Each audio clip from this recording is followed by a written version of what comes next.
Yeah, I think first of all, whenever anyone says that the U.S. is secretly doing this or that with Israel, it's almost naive to say that. That Israel is, in essence, an agent of the United States. I know there are people that think it works the other way around, but Israel is a Euro-American white settler state that was imposed on Palestine, as people know. Project beginning, I guess, perhaps you say, from the Balfour Declaration in the 20s forward to when the state of Israel, quote unquote, was created. Um, and it's been a military base, basically, from which to secure the oil fields of the area, Iran's, Iraq's, all of it, Syria's, everywhere. Um, the Israeli military, for all of its public relations effort to the contrary, is an agent of the U.S. military with some nominal French and British input into that. Certainly, financial input is not nominal, it's real. But this is a creature of the Pentagon and Langley that behaves in coordination with the policy that is implemented by the United States. And by the way, this is not really U.S. policy either, other than nominally. The people of the United States have no more input into U.S. foreign policy than the people on the moon have. There's an elite that controls the U.S. government. That government controls the U.S. military and intelligence services.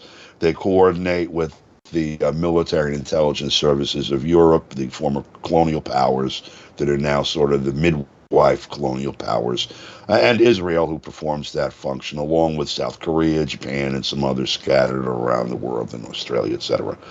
Um, the war against Syria, the hot war that began more or less in tandem with the hot war against Libya in February 2011, has been still raging, and the only thing that made Syria, not dismissing, by the way, the courage and steadfastness of the Syrian people and its government, but the primary differentiations are, number one, uh, China and Russia vetoed the U.S. resolutions that would have enabled an aerial bombardment for 7 months, like Libya received, on Syria. And number two, after setting loose Daesh and Al Qaeda and 47 other varieties of jihadi on Syria, the U.S. government found itself facing a request from the Syrian government that had, by the way, been twice elected since 2011 by vast majorities of Syrians inside and outside the country, a request to Russia for military assistance, which provoked for the United States as a extra foreign policy benefit the first military involvement of Russia outside its borders since Afghanistan in defense of Syria. That coupled with the intransigence of Russia and China at the UN Security Council, blocking the U.S. aerial war there, and some efforts that were pushed back, I recall, in both the British Parliament and even the U.S. Congress, left us where we are. I know it was a rather long answer, but it's a rather complex thing that's really not vetted that often. Israel is, a U.S. Lapdog that has lots of advanced weapons. It's money laundry for money that goes funneled through the Pentagon and Langley. Billions and billions of dollars of money taken from American taxpayers ends up in the hands of arms merchants, all kinds of people through Israel and whatever. And these things are used to inflict misery on the people of the Middle East to the extent that there's any resistance between these people that want to own the resources of that area and the actual ownership of it. Yeah, it's a manipulation of the United Nations.